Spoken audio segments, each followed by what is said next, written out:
अस्सलाम वालेकुम स्टूडेंट्स। मैं हूं खान ज़ैद और आज हम बात करेंगे पंक्चुएशन मार्क्स के हवाले से।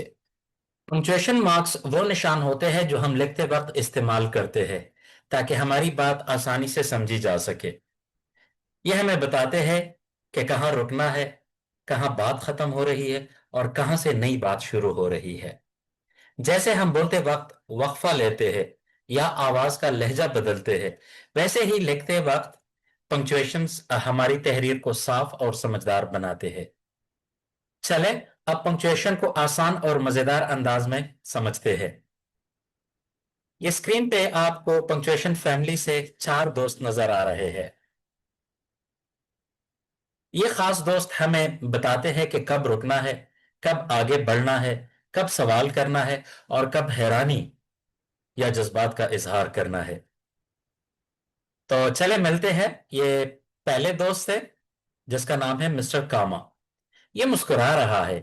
क्यों? क्योंकि ये कहता है, जरा रुक जाओ, सांस ले लो, फिर आगे बढ़ो।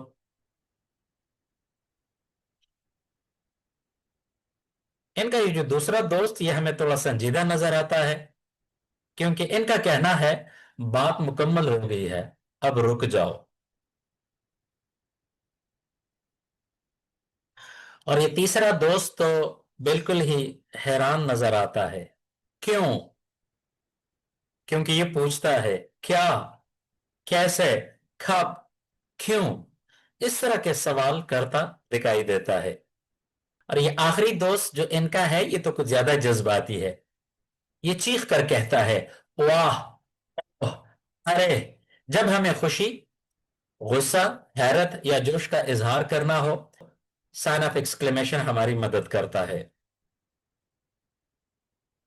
Now, why is it important to learn, understand and correctly punctuate a paragraph? तो पहला पॉइंट तो यह है कि आपके अंग्रेजी के पेपर में 5 नंबर का क्वेश्चन आता है। आपको एक छोटा सा पैराग्राफ दिया जाता है, अनपंक्चुएटेड, जिसमें आपने प्रॉपर पंक्चुएशन डालने होते हैं और वहां पे 5 नंबर के लिए आप उस सवाल को अटेम्प्ट करते हैं। अपार्ट फ्रॉम दिस, जो भी हम लिखते हैं वहां पे अगर हम प्रॉपर पंक्चुएशन पॉइंट्स नहीं डालते तो हम अपनी बात को दूसरों तक आसानी से नहीं समझा पाएंगे। अब इसी बात को समझने के लिए ये दो एग्जाम्पल्स आपके सामने है। पहले एग्जाम्पल को देख लीजिएगा। I find inspiration in cooking my family and my dog. अब जरा गौर करें। Are the meanings clear? I don't think so. How's it possible? इसको अगर हम उर्दू में ट्रांसलेट करना चाहे तो इसके मानी कुछ यूं बनते हैं कि जी मुझे बड़ा मजा आता है अपनी फैमिली और अपने डॉग को पकाने में। अब इसी अनपंक्चुएटेड पैराग्राफ के अंदर हम पंक्चुएशंस लगाएंगे और फिर हम ये देखने की कोशिश करेंगे कि क्या इसके मानी वाज़ेह है। I find inspiration in cooking, cooking के बाद हम कॉमा लगाएंगे, उसके बाद माई फैमिली के बाद कॉमा लगाएंगे और आखिर में फुल स्टॉप लगाएंगे। अब इसको जरा दोबारा पढ़ते हैं। I find inspiration in cooking, my family and my dog. अब अगर हम इसके मानी को समझने की कोशिश करेंगे तो बिल्कुल क्लियर है, बिल्कुल वाज़ेह है। और इसके मानी कुछ यूं बनते हैं कि जी मुझे बड़ा मजा आता है कुकिंग में, अपने फैमिली के साथ टाइम गुजारने में और अपने डॉग के साथ खेलने में। इसी तरह ये दूसरे एग्जाम्पल को जरा देखते हैं। I need to eat cats.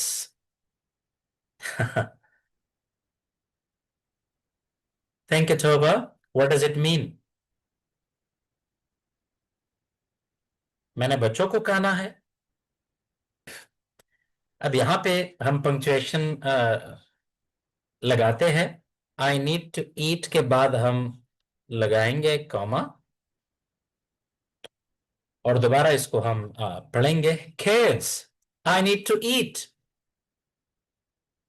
मुझे भूख लगी है बच्चों, मुझे भूख लगी है, मैंने खाना खाना है। सो तो पंक्चुएशंस को सीखना, समझना और अप्लाई करना इंतहाई लाजिम है। आज के लेक्चर में हम इन ही पंक्चुएशन स्लाइड्स को डिस्कस करेंगे।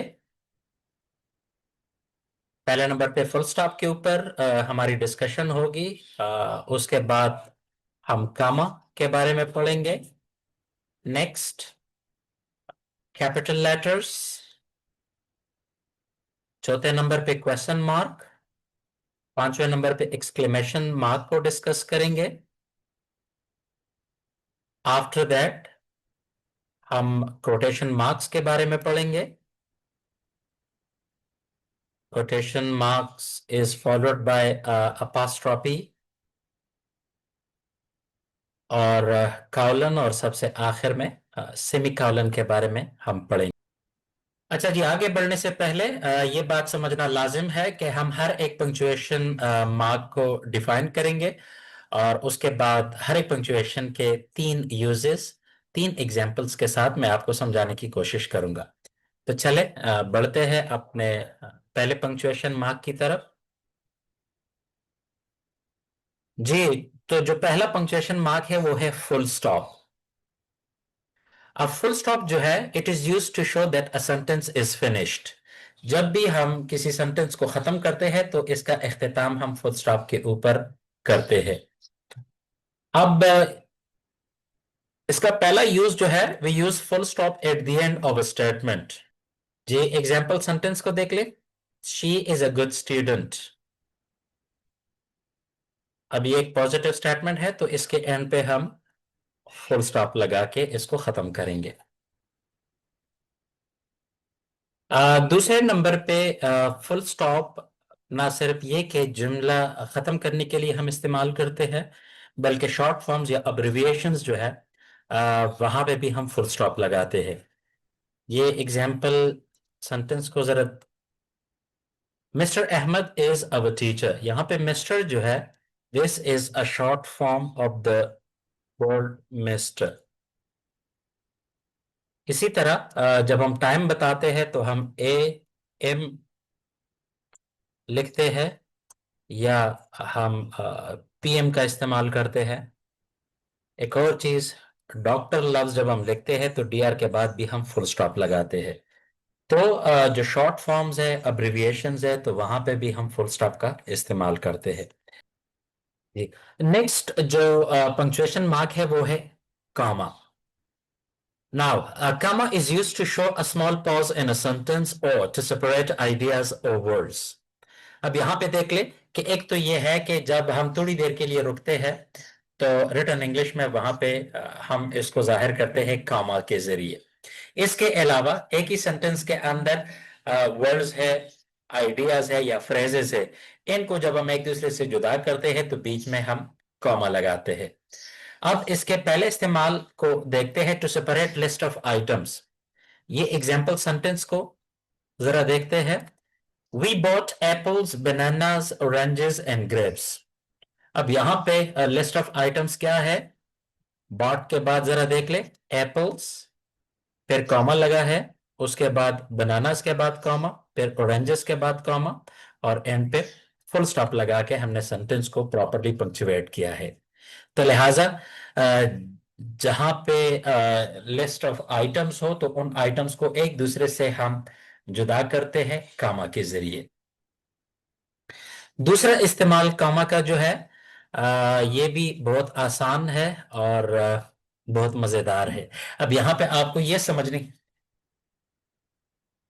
जो दूसरा इस्तेमाल है कॉमा का, वो ये है कि जहां पे सेंटेंस के अंदर या पैराग्राफ के अंदर आप देख ले, जितनी भी कनेक्टिंग वर्ड्स है, जैसे and, but, also, in addition, तो इस तरह के वर्ड्स को आप देख ले, उनको अंडरलाइन करें और वहां पे आपने कॉमा लगाना है।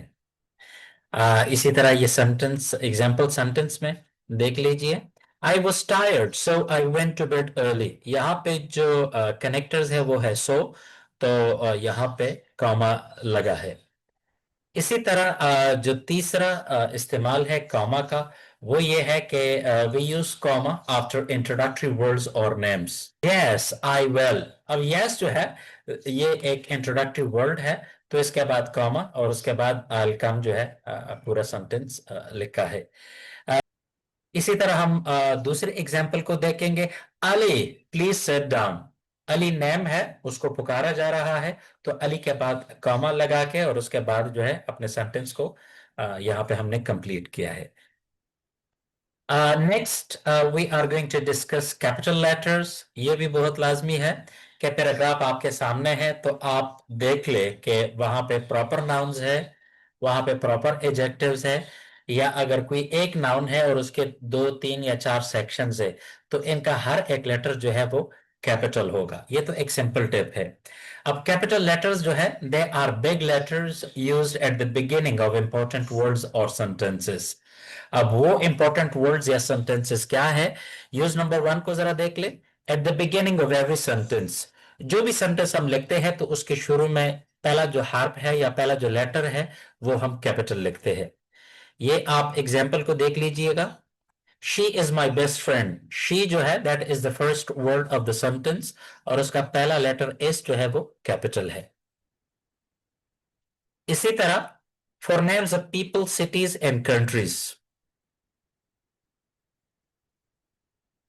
we can look for these three in this example sentence.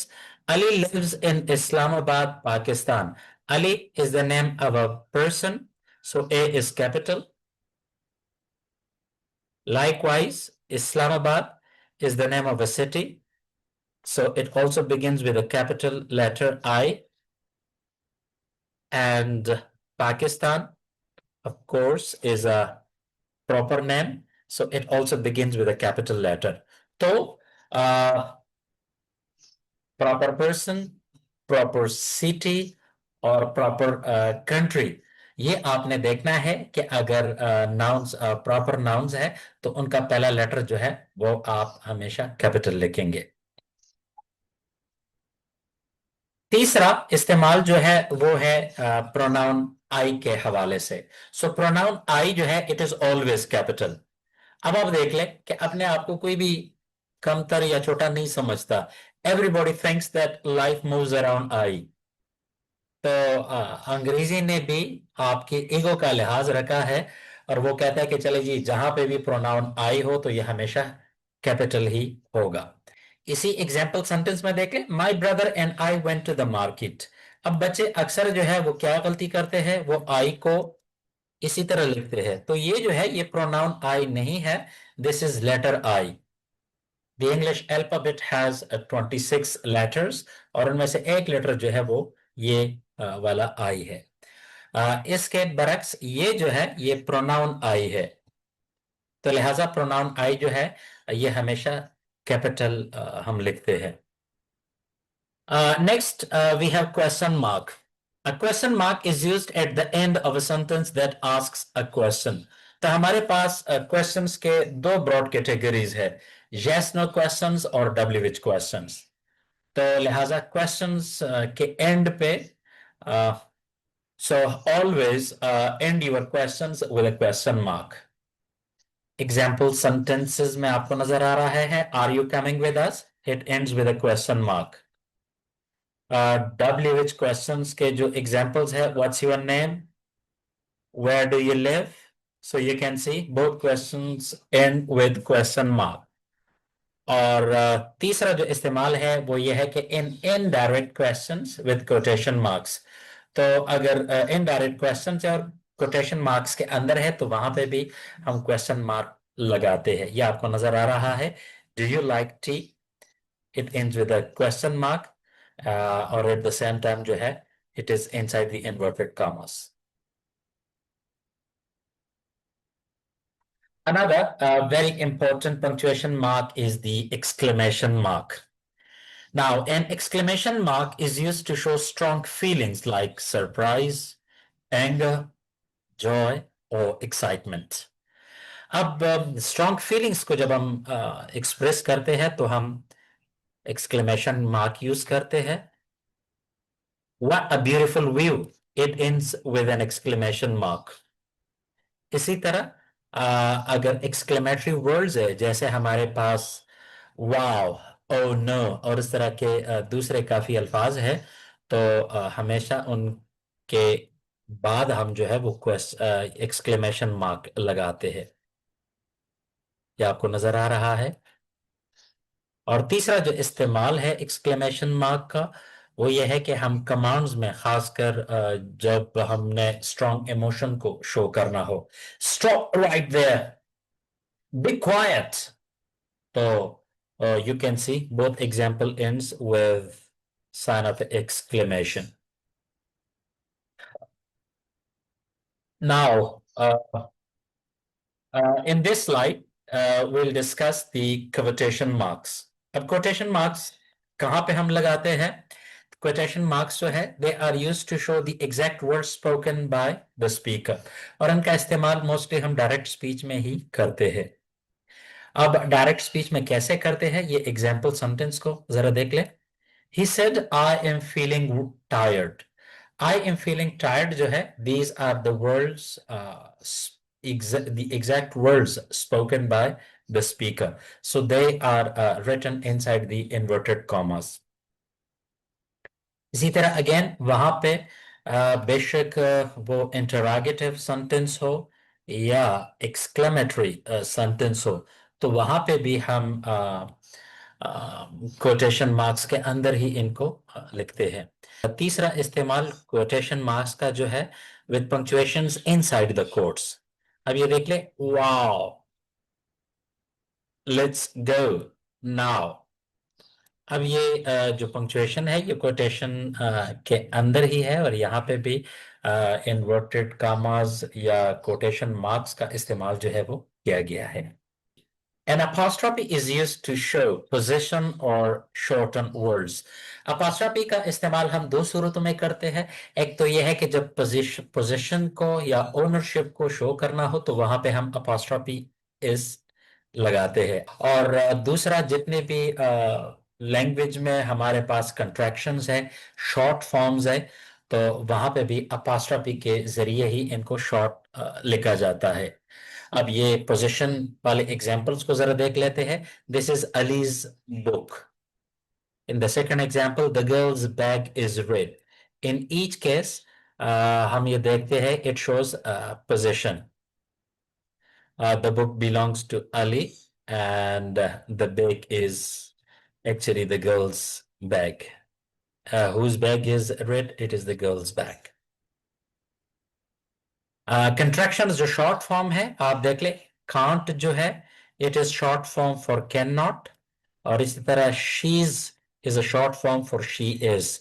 इसके अलावा जितने भी कंट्रैक्शंस है, तो उनको भी अपोस्ट्रोफी के थ्रू ही शॉर्ट किया जाता है। और इसके अलावा जो अपोस्ट्रोफी है, वो हम प्लूरल सिंगुलर पोजेसिव और प्लूरल पोजेसिव में भी हम इसका इस्तेमाल करते हैं। The teachers room is locked. तो यहाँ पे जब हम अपोस्ट्रोफी इससे पहले लगाते हैं, तो it means it's singular noun, और अगर इसके बाद है, so it means it is a plural noun. Here in this case it means that there are more than one teachers. ये जो दो डॉट एक दूसरे के ऊपर नीचे आपको नजर आ रहे हैं, this is called a colon, and it is used to introduce a list, explanation और example. अब कैसे? पहला यूज जो है वो ये है, to introduce a list. He bought three things, bread, milk and eggs. अब ये देख ले, ये कॉलन लगा है और उसके बाद bread, comma, milk, comma and eggs. तो ये लिस्ट है, इसको इंट्रोड्यूस किया गया है। तो लिहाजा रिटन इंग्लिश में जब भी हमने लिस्ट को इंट्रोड्यूस करना हो, तो उससे पहले हम कॉलन लगाते हैं। इसके अलावा हम जब कोई डिटेल्स देना चाहे, तो उस सूरत में भी हम कॉलन का इस्तेमाल करते हैं। जिस तरह आपको इस एग्जाम्पल में नजर आ रहा है, he had one goal to win the race. अब वहां पे बात को एब्रप्टली खत्म करके वहां पे डिटेल्स को ऐड किया गया है कि जी, इन शॉर्ट मकसद क्या है, टू विन द रेस। और तीसरा और आखिरी इस्तेमाल कॉलन का जो है वो ये है कि बिफोर अ कोटेशन और एन अनाउंसमेंट। और कैसे, ये हम इसी एग्जाम्पल सेंटेंस में देखेंगे। द नोटिस सेड, फिर कॉलन और उसके बाद नो पार्किंग अलाउड। तो यहाँ पे एक अनाउंसमेंट किया गया है, और अनाउंसमेंट से पहले आप देख रहे हैं कि कॉलन लगा के इसको अनाउंस किया गया है। सबसे आखिरी जो पंक्चुएशन मार्क हमारे इस लेक्चर में है वो है सेमी कॉलन। अब सेमी कॉलन जो है it joins two related sentences without using conjunctions. जब हमने कंजंक्शंस लाइक और बट का इस्तेमाल ना करना हो और दो रिलेटेड सेंटेंसेस को हमने ज्वाइन करना हो, तो वहां पे हम सेमी कॉलन का इस्तेमाल करते हैं। कैसे, सेंटेंस को पढ़ के हम समझने की कोशिश करेंगे। I was feeling hungry, I made a sandwich. These are two related sentences. तो यहाँ पे अभी आई वॉज फीलिंग हंग्री, ये भी एक कंप्लीट सेंटेंस है। आई मेड अ सैंडविच, ये भी एक कंप्लीट सेंटेंस है। दोनों को कनेक्ट किया गया है एक सेमीकोलन के जरिए। इसके अलावा to separate long list items with commas inside. अब ये देख ले इसी एग्जांपल सेंटेंस में, we visited Lahore Pakistan, Delhi India, Kabul in Afghanistan.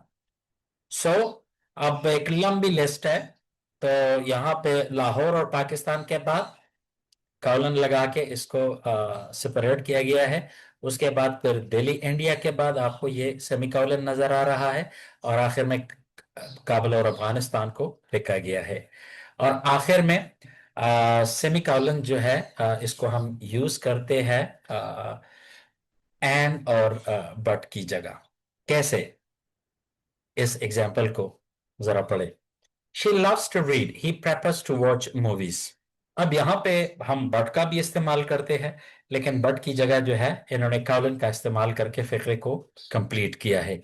She loves to read, ये जो है this is a complete sentence and it stands alone. इसके साथ जो है he prefers to watch movies, again ये जो पार्ट है it can also stand as a complete sentence. तो टिप ये है कि हम सेमीकोलन यूज करेंगे उसी सूरत में when both parts can stand as complete sentence. Chala ji, that brings us to the end of my lecture on punctuation marks. Now is the time to test your understanding. ये कुछ sentences है आपके सामने, video को आपने pause करना है और इन sentences को आपने properly punctuate करना है। Thank you.